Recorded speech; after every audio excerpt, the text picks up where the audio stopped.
nous allons demander à ce que le dommage soit payé. Le Saint-Esprit sait qui a fait ça. Nous allons envoyer le Saint-Esprit à la trousse de cette personne-là. Nous allons demander à Dieu de rendre justice, de faire en sorte que la voiture de notre frère soit réparée et qu'il ne sorte même pas 5 francs de sa poche pour le faire.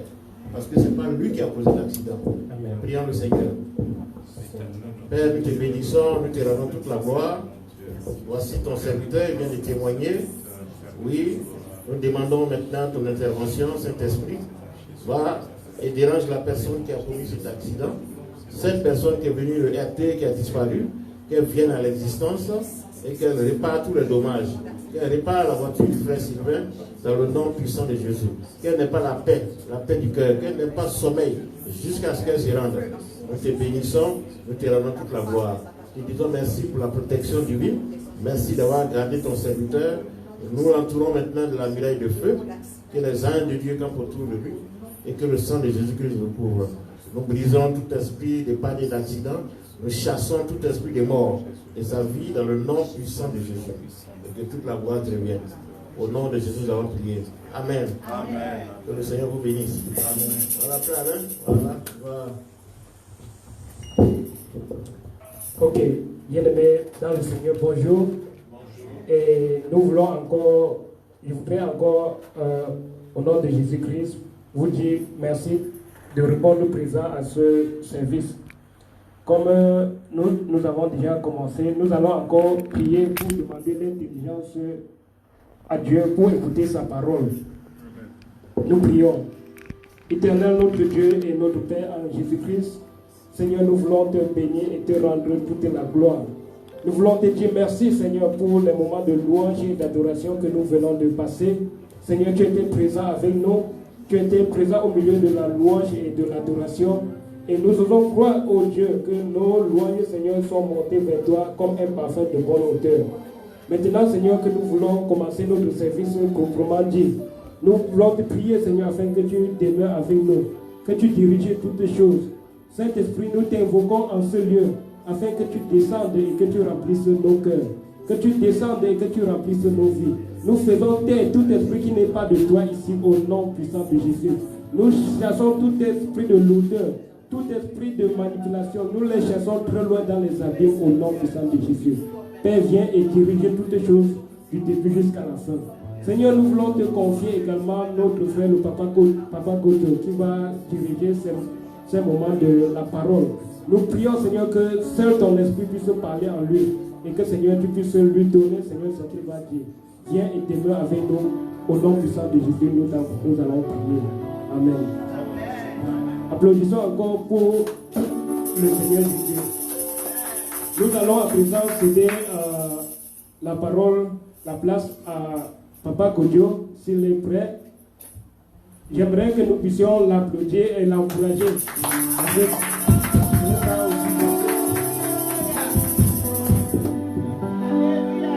Donc, il va diriger le service ce matin et nous allons lui passer la parole. Merci, Papa Kodjo. Amen. Il n'y a jamais de prière de trop. Donc, nous allons prier pour la parole. Amen. Seigneur, que ta présence et ta gloire remplissent ce lieu, à tel point que chaque croyant reçoive une visitation dans cette église. Seigneur, que ta présence décharge tes enfants de tout fardeau et enlève d'eux tout esprit de solitude et de distraction. Saint-Esprit, viens et prends la première place afin que tout se passe sous ton contrôle. Utilise-moi puissamment afin que tout ce que je vais dire vienne de toi. Amen. Aujourd'hui, notre thème, l'entretien ne sera pas trop long parce que mais le thème est d'une grande valeur. Amen. Le thème, c'est la marche avec Dieu.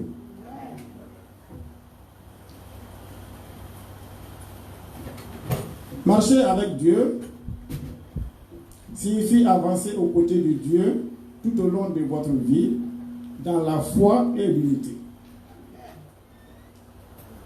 En d'autres termes, c'est marcher d'une manière digne, en toute humilité, excusez-moi, avec patience, en vous supportant les uns les autres avec charité et en vous efforçant de conserver l'unité de l'esprit par le lien de la paix.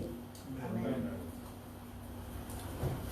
Mais au cours de cette marche, nous croyants, rencontrons souvent des obstacles, c'est-à-dire des épreuves, qui nous empêchent souvent de véritablement marcher avec Dieu si nous n'en prenons garde. Face à ces épreuves, que devons-nous faire en tant que croyants? La suite de notre entretien nous donnera des éléments de réponse.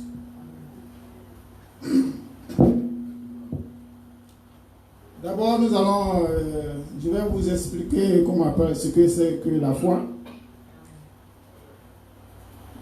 Si nous prenons Hébreux 11, verset 1, qui dit: la foi est une ferme assurance des choses qu'on espère, une démonstration de celles qu'on ne voit pas. Nous avons plusieurs types de foi. Mais aujourd'hui, nous allons tarder sur la foi naïve et la foi active. Concernant la foi naïve, c'est celle de croire sans chercher à savoir. Par exemple, je vais vous donner un exemple. Les féticheurs qui croient que le fétiche peut tout régler. Donc, ils croient en lui. Nous avons des régions en Côte d'Ivoire où des tribus taillent des statuettes qui représentent leur Dieu. Et ils croient en ces statuettes. Pour les adorer, qu'est-ce qu'ils font? Ils préparent du riz, ils mettent de l'huile rouge, ils préparent des œufs et ils vont les déposer devant ces statuettes.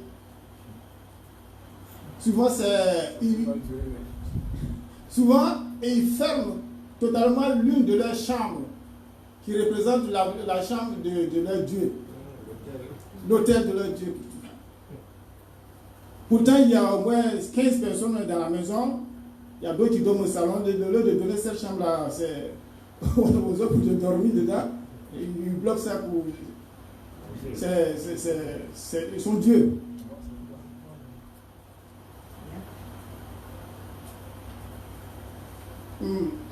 Ils ont... Excusez-moi. Souvent, on rencontre ça aussi, ces choses-là sur la route du Marigot ou des champs. En partant, vous voyez des œufs, du riz et d'autres choses. Et ces choses-là vont directement droit aux animaux affamés qui sont dans la bouche. Ils viennent, ils se nourrissent copieusement et ils s'en vont. Et cet homme ne gagne rien en retour. Ses prières n'aboutissent pas. Parce que il est allé adorer un Dieu qui n'existe pas. Nous avons aussi, excusez-moi, des religions ici, des religions que nous connaissons, dont les fidèles récitent correctement les sourates ou les paroles de prière qu'ils ne comprennent même pas. Je prends le cas, excusez-moi, des bouddhistes. J'avais un ami qui pratiquait cette religion. Il avait un verre d'eau, un petit morceau de, je ne sais pas boire, et il récite, et puis il tape le verre. Il dit, mais qu'est-ce que tu fais là? Tu comprends ce que tu dis? Il ne m'a jamais répondu, parce que là, lui, il sait qu'il est dans le faux. Pour lui, il faut prier seulement.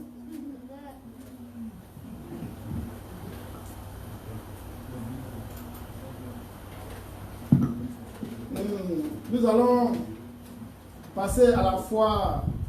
Bon, cette foi de ces féticheurs n'émane pas de Dieu ni du Saint-Esprit.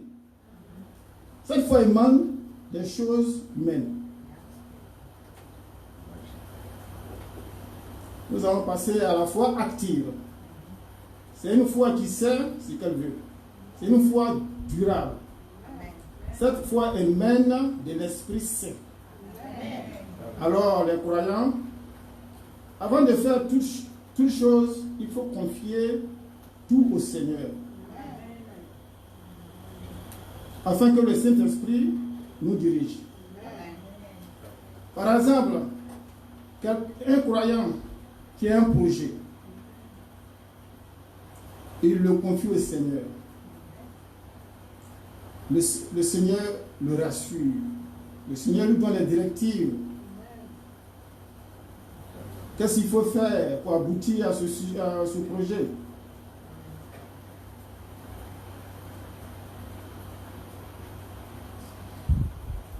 Là, nous assistons à une démonstration de foi. Avec le Seigneur, avec les croyants que nous sommes, nous assistons à une démonstration de foi. Parce que quand on confie nos sujets au Seigneur, il nous répond en nous rassurant que ce que nous lui avons présenté est faisable. Amen.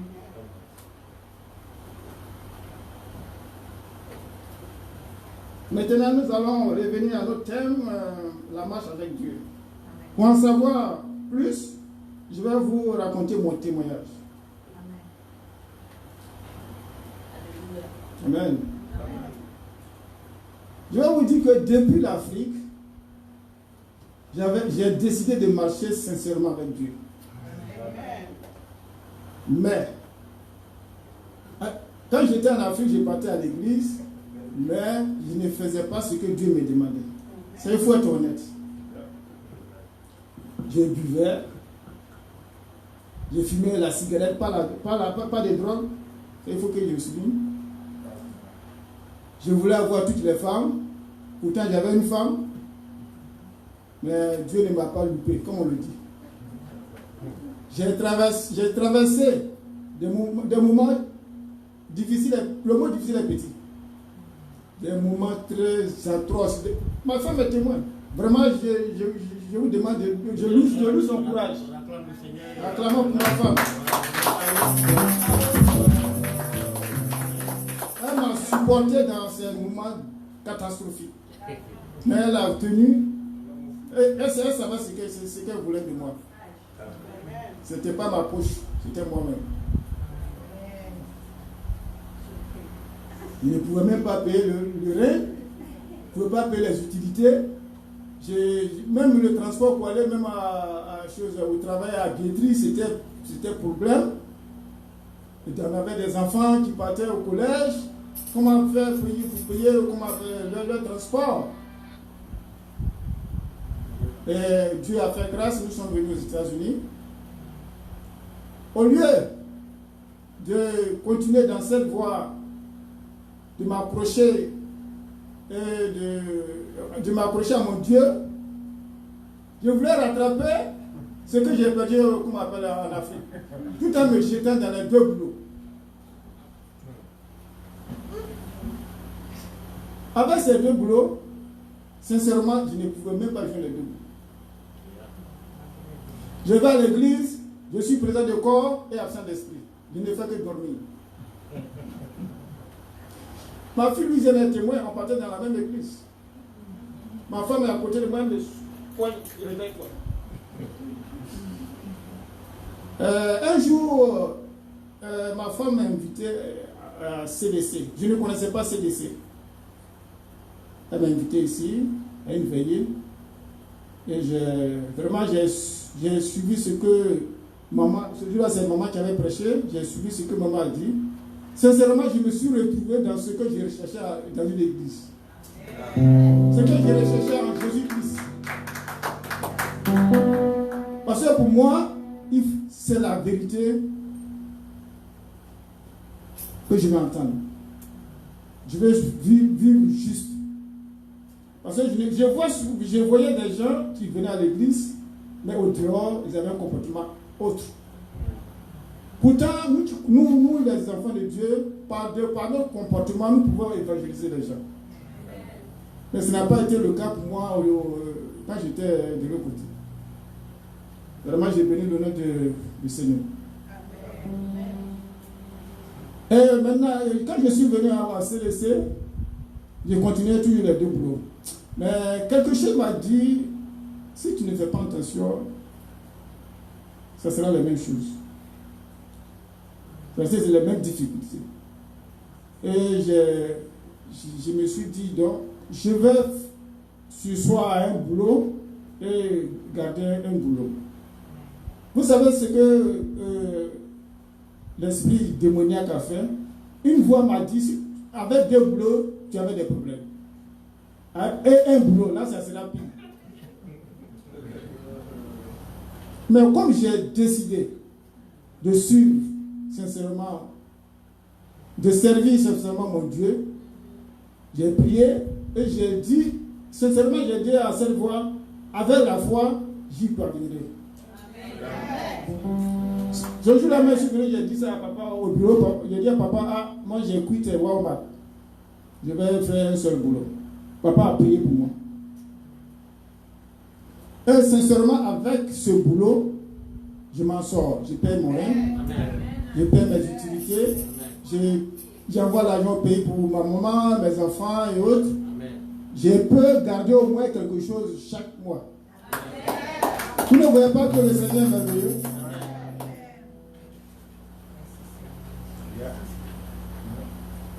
Le Seigneur est fidèle.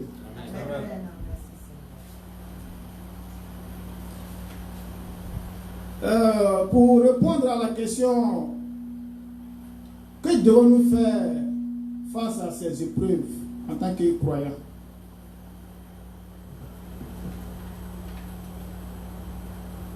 Nous allons lire Josué 1, verset 8.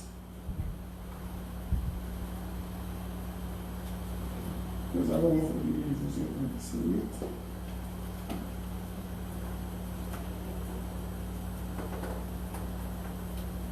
Ce texte va nous donner des éléments de réponse à nos questions.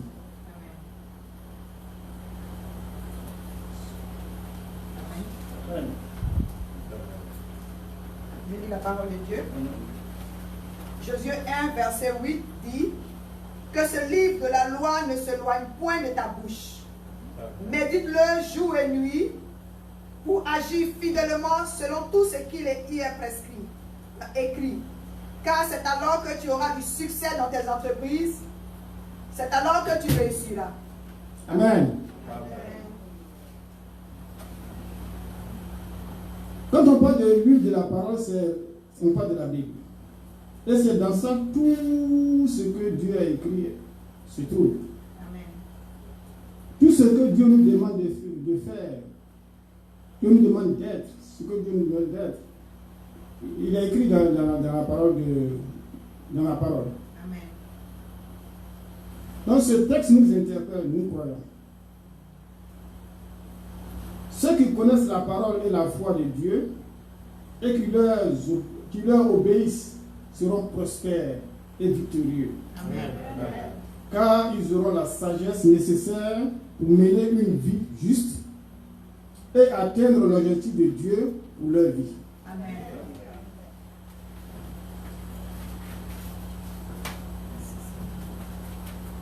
Pour conclure, c'est pour cela que j'ai dit que mon lycée n'est pas loin, mais il est d'une grande valeur. Amen. Dans la marche avec Dieu, nous rencontrons beaucoup d'obstacles. Mais avec la foi, nous arrivons à les surmonter. Nous devons soumettre tout ce que nous voulons faire à Dieu pour qu'il nous donne des directives en nous rassurant. Car même un enfant de Dieu peut nous tromper.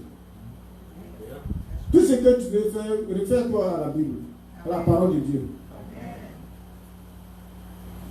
Nous devons surtout faire de la parole de Dieu notre livre de préférence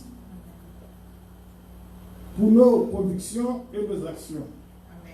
Nous devons étudier cette Bible et la Bible. Nous devons, la parole plutôt, nous devons la méditer toujours. Nous devons aussi décider de chercher sincèrement la présence de Dieu. Je mets l'accent sur sincèrement parce que il ne faut pas chercher la présence de Dieu comme ça. Il faut être sincère avec Dieu. Amen. Il faut être vraiment sincère avec Dieu. Amen. Amen. Okay. Nous allons prier pour la fin. La femme du Seigneur.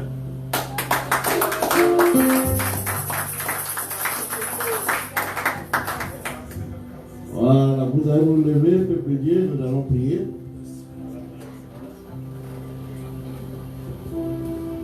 Oui, c'est ça la prédication. On donne le message, on donne l'interprétation, on donne son propre témoignage, et à la fin, on tire un sujet de prière. Et le véritable sujet de prière ce matin, c'est notre foi. Que notre foi ne soit jamais ébranlée. Que notre marche continue avec le Seigneur. Donc que chacun prenne sa situation au Seigneur. Oui, il y a des fois nous avons une marche bancale. Redressons-nous et regardons droit vers Jésus-Christ. Prions le Seigneur. Vas-y, pasteur. Seigneur, merci de m'avoir permis de livrer ce important message à mes frères et sœurs. Seigneur, permets-leur de pratiquer quotidiennement la leçon dont ils ont tiré de ce message capital. Que ta parole leur soit quotidiennement de nourriture spirituelle afin qu'ils soient pétris de connaissances. Car toi-même tu as dit, mon peuple périt par manque de connaissances. Amen. Père, nous te disons merci. Nous recevons cette prière avec action de grâce. Amen. Nous te disons merci, c'est une bénédiction. Oui, nous prions afin que tu nous aides à avoir des yeux ouverts, à entendre ta parole et à la mettre en pratique. Amen. Oui, tu as dit dans Josué 1, verset 8, de garder notre regard fixé sur ta parole. Amen. Que cette parole soit gravée sur notre cœur.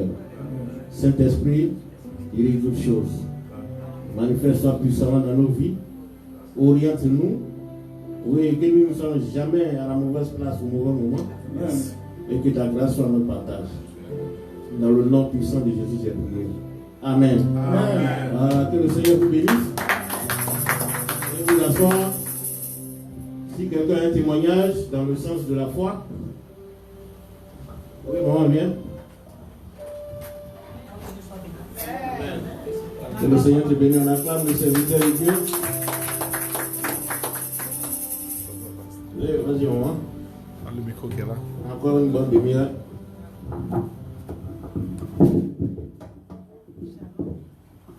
Salut. Shalom. Alors, C'est pas un grand témoignage, mais je veux glorifier mon Dieu parce que même dans les petites choses, Dieu est toujours fidèle. C'était mardi de la semaine passée. J'étais partie, il y a un champ qui est vers la Plata. J'étais partie avec mes deux sœurs. J'étais habillée, j'avais mis un collant et un long t-shirt. Donc je n'avais pas de poche sur moi. Ma grande sœur, elle avait porté un jean. Alors je lui ai donné qu'elle garde les clés parce qu'on avait utilisé notre van. Je lui ai demandé qu'elle garde les clés du véhicule. On était en train de cueillir les légumes, tout ça. Et ma grande sœur est partie de l'autre côté aller cueillir d'autres légumes. Et quand ma petite sœur et moi, on a fini, on voulait aller mettre les légumes qu'on a cueillis dans la voiture. J'ai appelé ma grande sœur pour lui dire qu'on avait besoin de la clé pour mettre les légumes dans la voiture. Et elle cherchait la clé, elle s'est rendue compte qu'elle a perdu les clés. C'est un très très grand champ. Par où on va commencer à chercher les clés. J'étais vraiment abattue, j'ai dit comment on va faire. I'm sorry. J'étais vraiment abattue, je me suis demandé comment on va faire. Et on a commencé à chercher, je lui ai demandé par où elle est passée, elle nous a dit, on a commencé à chercher, il y avait de l'herbe partout, tout ça. Et c'est la première fois que je pars vraiment au champ dans ma vie normale. Je n'ai jamais été au champ. Et vraiment, c'était vraiment dur. On ne savait pas où on pouvait trouver les clés. Et après, ma grande soeur a commencé à enlever les... Elle a dit peut-être la clé est tombée dans le sac où elle mettait ses légumes. Elle a enlevé ses légumes, tout ça, elle n'a pas trouvé la clé. Et j'ai regardé sur mon téléphone, il était 10h10. 10. Je me rappelle, je parlais souvent avec maman, depuis que l'année a commencé, très souvent, ça m'arrive quand je regarde sur la montre, ça peut être sur mon téléphone, ou bien à la maison, même sur la cuisinière, n'importe où.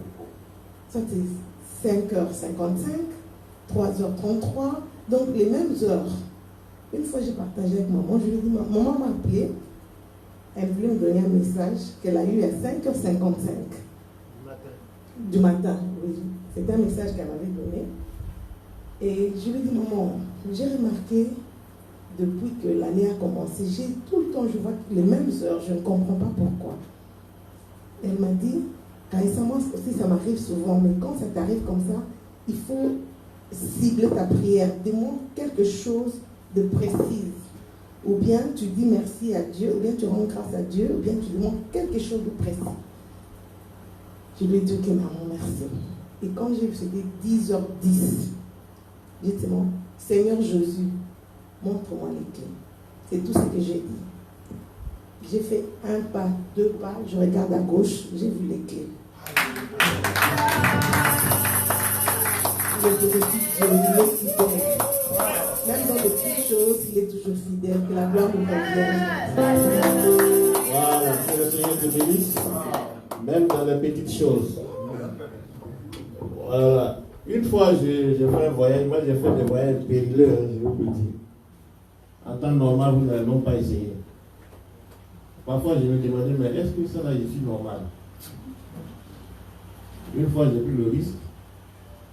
Je suis parti en Sierra Leone. C'était 2010, 2011, 2012. Je suis parti avec un de mes... D'abord, j'étais seul. Je suis parti, mais je vous assure, jamais, ça faisait presque 30 ans que je n'étais pas parti en Afrique. Quand on partait, même on a suivi la Côte d'Ivoire, il dit, ah, ça c'est mon pays, ça. Après combien d'années? On arrive à 2h, 3h du matin. Les gens qui devaient m'accueillir, je ne les connais pas. J'ai écrit mon nom sur un petit panneau, puis je me baladais avec. Un monsieur me dit oui. C'est Michael, il dit oui. Il dit bon, suis-moi. Je l'ai suivi. On est arrivé dans un petit bureau, on a dit bon, voilà, il fait tard, mais on va aller au bord de l'eau. Et tu vas prendre le bateau pour aller de l'autre côté. Parce que l'aéroport se trouve sur une île. Et l'autre côté, la capitale, se trouve derrière l'eau. Il y a une embouchure. Là où la lagune et puis la mer se rencontrent. Avec de gros bateaux que tu ne peux pas imaginer. Donc il me prend dans le noir là, dans un van, sur une piste là, on arrive au bord de l'eau. Tu ne vois rien, tu entends seulement l'eau qui vient frapper la rive. Et il me dit, bon, viens. J'avance, il dit, bon, monte. Et il me met dans un petit bateau qu'ils appellent speedboat. Les punasses là. Et je regarde, c'est un enfant qui conduit. Je dis, ah, ça. Et comme si ils savaient que bon, les risques de tomber à l'eau étaient très grands, ils ont commencé à nous donner des gilets. Voilà. Donc, une m'a dit, apprêtez-vous parce que vous allez vous retrouver dans l'eau tout de suite. Je dis, mais qu'est-ce que ça veut dire ça? Et lui, il n'est pas monté, hein, il m'a mis là, il est reparti. Il y avait des Libanais, tout cela, ça bavatait. Et ils sont habitués, ils viennent bavater. Et puis, allez, on a démarré. L'enfant est conduit derrière nous, là-bas, nous sommes en bas. Conduit jusqu'à un moment, quelqu'un. Le moteur s'est éteint. J'ai dit, mais ça, c'est qu'elle a fait ça. J'ai fait ça, je vois un grand bateau qui est en train de passer. Et puis le Libanais qui a dit, non, c'est parce que si on avance trop, le bateau là va nous renverser. Donc il attend que le bateau passe d'abord. Je dis, mais et je vous assure, mais ce que je faisais, c'est que mes voyages, je les confiais toujours au Seigneur. C'était des voyages dans la foi. Même si c'était des voyages qui n'avaient pas un aboutissant heureux, mais ma sécurité, mon âme était dans les mains du Seigneur. Personne ne pouvait faire quoi que ce soit.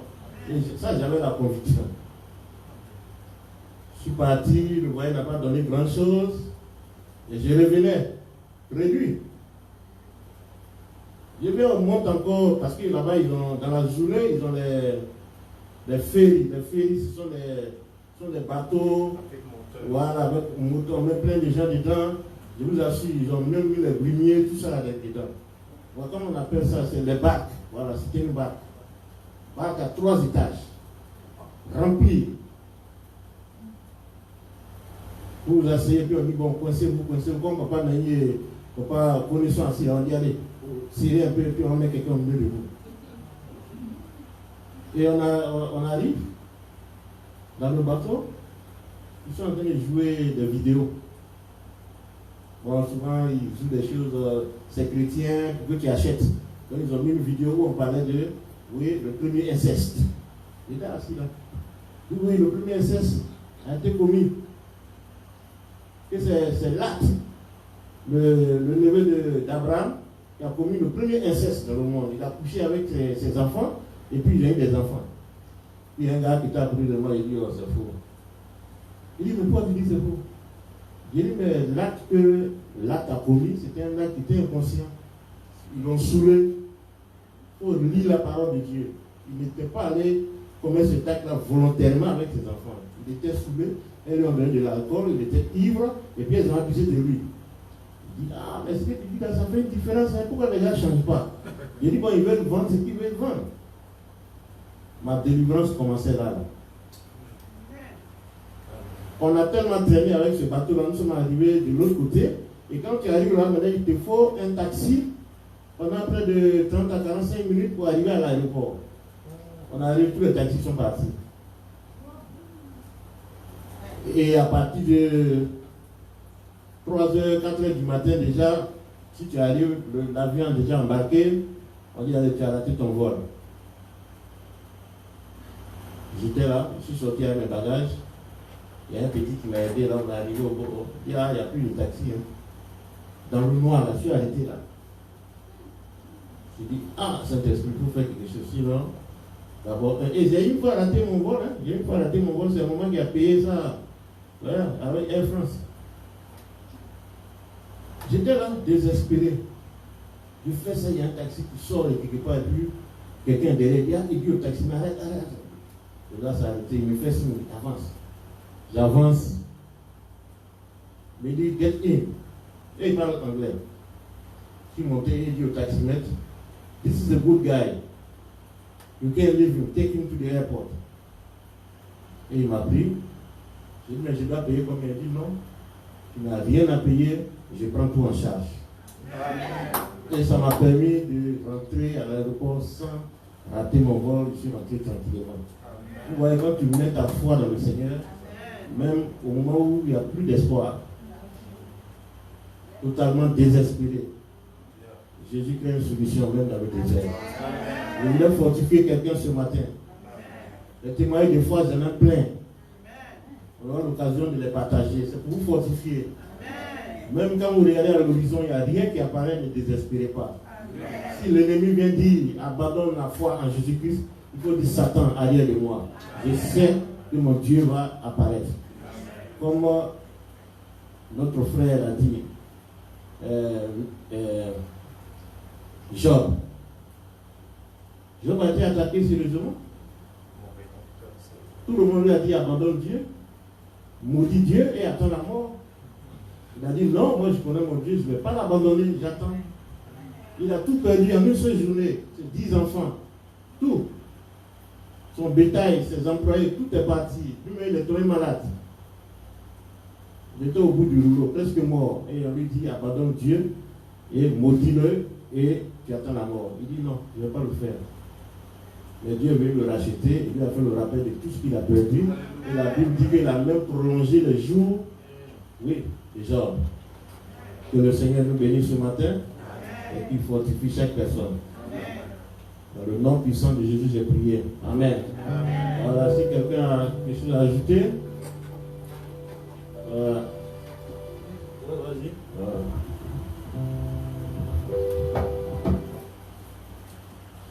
Amen.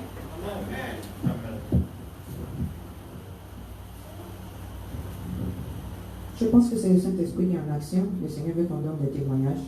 Amen. Je bénis le nom du Seigneur. Amen. J'ai fait des rêves ces derniers temps-là où on en était beaucoup attaqués. Voilà. Quand je dis on était beaucoup attaqués, je vais parler de l'Église en tant que telle. Amen. C'est-à-dire, si on dit l'Église, si nous les coups pastoraux, nous sommes attaqués, je n'ai pas besoin de checker avec le Saint-Esprit pour voir si chacun de vous aussi était attaqué. Alléluia. Mais Dieu, au contraire, je voulais fortifier la foi de quelqu'un par rapport à ce que le Seigneur m'a dit. Amen. Le Seigneur dit qu'il nous envoie un autre niveau. Amen. Il fait une sélection. Amen. Il fait une sélection. On ne va pas rester entre les 4 nuits. Ici, là, c'est juste une question de temps. Et quand je dis une question de temps, c'est une question de temps très proche. Je parle de ça pour que nous puissions prier en conséquence. Mais il y a des gens qui se sont donné l'occupation d'attaquer CDC. Quand je dis d'attaquer CDC, d'attaquer le ministère de CDC, c'est-à-dire ici dans le district métropolitain, à un point où même les vidéos, même les trucs sont attaqués dans le spirituel. Mais je voulais prendre l'opportunité ici et puis dire à ceux qui le font, ceux qui viennent tenter les serviteurs de Dieu, ceux qui attaquent CDC, qu'ils fassent attention parce que sinon ils vont tomber. Alléluia. En tant que prophétesse, je suis obligé de livrer le message du Seigneur. Qu'ils fassent attention, sinon ils vont tomber parce que la confusion sera entre eux. Le Seigneur m'a montré certaines personnes dans le district métropolitain, c'est-à-dire aux États-Unis ici. À partir de l'Afrique, je ne sais pas. C'est ce qu'il m'a montré que je sais. Le Seigneur m'a montré 3 personnes. Mais il y a une 4e personne que je ne voyais pas qui donnait les directives. S'ils suivent la vidéo, bien s'ils sont à distance, qu'ils pensent que c'est la maison de Dieu qui monte, ce n'est pas nous qui s'en prennent. Ce n'est pas à la congrégation de CDC qui s'en prennent. Nous avons une mission qui est dans Luc 4, verset 18 à 19. Nous sommes appelés à libérer les captifs. C'est la mission que le Seigneur nous a donnée. Amen. C'est pourquoi nous ne sommes pas éparpillés. C'est la délivrance que nous faisons. Nous demeurons dans la délivrance. Beaucoup de gens n'avaient pas compris ce ministère-là. Et maintenant, ils sont étonnés de voir où est-ce que Dieu nous envoie. Qu'ils fassent attention, sinon le Saint-Esprit va les frapper. Amen. Et c'est le message du Seigneur. C'était aussi pour encourager chacun d'entre vous. Je suis content de voir ma fille Louisiane. Je bénis le nom du Seigneur. Sois béni.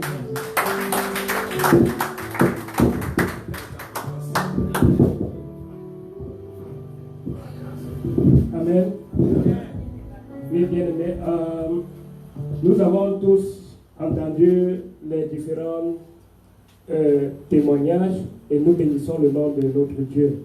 Ce que moi j'ai aussi retenu sur l'enseignement que Papa Kojo vient de donner, c'est que nous devons mettre toujours notre foi en Dieu. Dans notre marche de tous les jours, c'est vrai, c'est pas facile. La marche avec Dieu est persistante. Il faut de la persévérance pour pouvoir avancer. Et ne soyons pas de ceux qui, après avoir commencé avec Dieu, terminent avec le malin. L'important, c'est la fin. Parce que la Bible dit que la fin d'une chose vaut mieux que son commencement. Ça, c'est dans l'Ecclésiaste. La fin d'une chose vaut mieux que son commencement. Donc, il ne faudrait pas que nous commençons avec Dieu et que nous finissons de l'autre côté en affaire.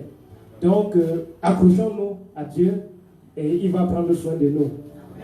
Nous allons maintenant exprimer notre foi active au travers de nos dons.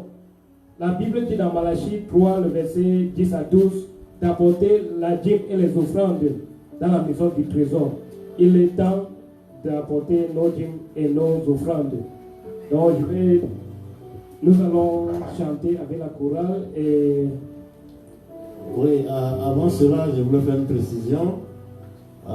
L'église a redémarré il y a pratiquement presque 2 mois.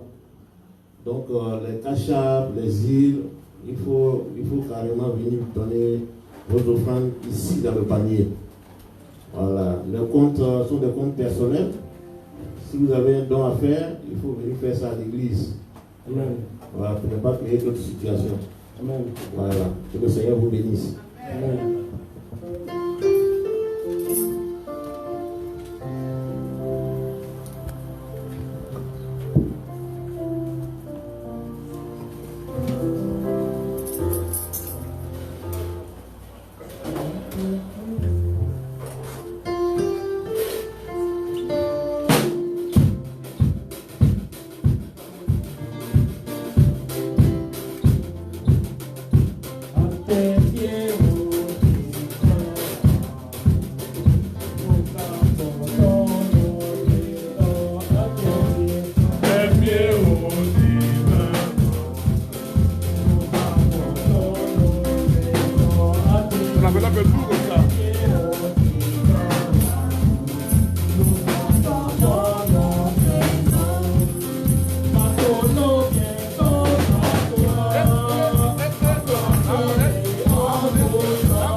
Seigneur notre Dieu et notre Père en Jésus-Christ, nous bénissons ton Saint-Nom parce que tu nous as donné, Seigneur, d'apporter pour te louer, pour te glorifier. Nous te disons merci, Seigneur, pour ces dons que nous avons apportés. Nous prions que tu le bénisses et que tu le sanctifies. Nous prions que tu bénisses, Seigneur, les mains qui l'ont contribué et que tu donnes aussi à ceux qui n'ont pas eu, Seigneur, aujourd'hui, de pouvoir venir prochainement, Seigneur, pour donner pour la gloire de ton nom. Seigneur, nous prions que tu bénisses, Seigneur, tous les mains et que tu maudisses, Seigneur, le dévoreur sur nos finances. Merci, Seigneur, parce que tu nous écoutes et tu nous exauces. Au nom de Jésus. Amen.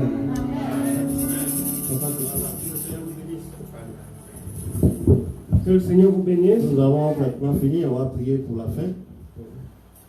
Ensuite, on peut rester, échanger, et si possible, répéter, comme le groupe musical est là. Seigneur, nous te disons merci pour ce moment qui t'a été dédié, qui a été présent au milieu de nous, qui nous a instruits par ta parole. Maintenant que nous allons partir, que cette parole soit gravée sur nos cœurs et que nous la gardions, que nous la mettions en pratique. Merci pour notre foi qui va au-delà de notre espérance. Que ta grâce et ta faveur soient sur nous. Ton sang nous couvre, ta lumière de feu nous entoure et tes anges campent autour de nous. Nous brisons tout esprit de mort, esprit de panne et d'accident est révoqué dans le nom de Jésus-Christ. Que ta protection divine soit notre partage et toute la gloire te revienne. Dans le nom puissant de Jésus, j'ai prié. Amen. Voilà, que le Seigneur vous bénisse. Voilà, ce que nous avons commencé, et comme ça nous allons continuer maintenant. Voilà, la prédication, la prêche, tout est ouvert. Mais seulement, après avoir démontré ta fidélité à CDC, il faut être disponible pour le service. Nous avons été sauvés pour servir. Nous avons été sauvés par Jésus-Christ pour servir Jésus-Christ. Donc tu as été sauvé, tu as démontré que tu es fidèle en venant tous les dimanches à l'église. Maintenant il faut te décider pour servir. Mais pour servir, il faut te débarrasser de tout ce qui ne glorifie pas Dieu. Parce que si Satan peut te reprocher quelque chose, il va t'empêcher de servir véritablement. On a plusieurs fois prêché sur ça. Ce serait ridicule quand t'envoie en mission chasser un démon et c'est le démon qui te chasse. Voilà, c'est ça la clé. Et pour ne pas que le démon puisse te chasser, il faut que tu sois assis en Jésus-Christ. Que ce soit le Saint-Esprit qui t'utilise. Hier, j'étais tranquillement à la maison. J'ai eu un week-end, je ne vais pas vous citer, trop compliqué. Mais j'étais là tranquillement, j'ai fait ça, il y a mon cousin qui m'appelle d'Abidjan. Il dit, ah, il y a une dame qui va t'appeler. elle va t'appeler, il faut prier pour elle. Je dis, ah bon? Je dis, oui, elle a hépatite. Je dis, ah ok, elle m'appelle. J'ai attendu un moment, je ne l'ai pas entendu, et j'ai pris mon téléphone, j'ai appelé. Elle n'a pas décroché. Donc j'ai rappelé mon cousin, il dit, ah la dame n'a pas, il dit, c'est pas vrai. Qu'est-ce qu'il a commencé à crier? Il dit, non, non, c'est Satan qui fait ça. Il sait que ce coup de fil là, c'est un coup de fil très important. Donc il aura toujours de la résistance. Il dit, je l'appelle. Donc la dame m'a rappelé. Il a voulu même, on n'est pas décroché, puis il a rappelé, il dit, bon, c'est pas grave. Donc quand j'ai eu, j'ai demandé son nom, on m'a dit, j'ai dit, mais qu'est-ce qui se passe? Elle dit, ah voilà. Ok. Je lui ai expliqué le principe et j'ai demandé si tu es prête à recevoir Jésus. Elle dit, je suis prête. Sans aucune opposition, je lui ai présenté Christ et j'ai dit, tu as reçu maintenant le Saint-Esprit, il va faire le travail. Amen. Je vais l'envoyer en mission là où tu te trouves, il va te toucher là. Et c'est lui qui guérit, ce n'est pas moi. Et que ce témoignage que je suis en train de te rendre, je n'ai rien fait pour le mériter. J'ai raconté moi-même mon témoignage, comment le Seigneur m'a ramené, comment il a guéri mon cousin qui l'a référé. Et elle était là. J'ai dit, mais tu vas à l'église? Elle dit, oui, je vais à l'église. J'ai dit, mais à partir d'aujourd'hui, décide de servir le Seigneur. C'est ainsi que tu seras en sécurité. C'est vrai, moi je peux chasser le démon, je peux éliminer la source de ta maladie, tu peux guérir. Mais cette source-là, Satan peut la ramener. Mais si tu es assise dans le Seigneur, il va tout faire, il ne pourra plus t'avoir. C'est ça le témoignage. Et chaque jour, nous recevons des coups de fil. C'est vrai, bon, c'est dommage, les gens ne sont pas ici pour que l'église soit remplie, mais nous, notre objectif, ce n'est pas seulement remplir l'église, c'est sauver la vie des gens. Donc vous qui êtes là, il faut vous mettre au travail. Tout à l'heure, le Seigneur a parlé d'aller évangéliser. Oui, il faut commencer à évangéliser. Il faut parler. Les gens savent que nous existons. Mais beaucoup hésitent. Il faut aller les encourager. Et à cause de leur témoignage, ils vont demeurer dans l'église. Que le Seigneur fortifie chaque personne. Voilà. Papa Jean-Pierre, voilà, le ministère est là. Tu es en train de démontrer ta fidélité, mais il faut être prêt à servir. Et pour servir, il y a des étapes. Il y a des étapes. Il faut prendre la décision et puis tu sers. Et tu auras ta récompense. Certainement tu auras ta récompense. Le Seigneur il est très, très juste dans ce qu'il fait. Et déjà même tu vois sa justice. Depuis que tu es là, il y a des choses que toi-même tu sais que c'est Dieu qui les règle, pas un être humain. Voilà, donc c'est une manière de t'encourager. Que le Seigneur bénisse chaque personne. Amen. Amen.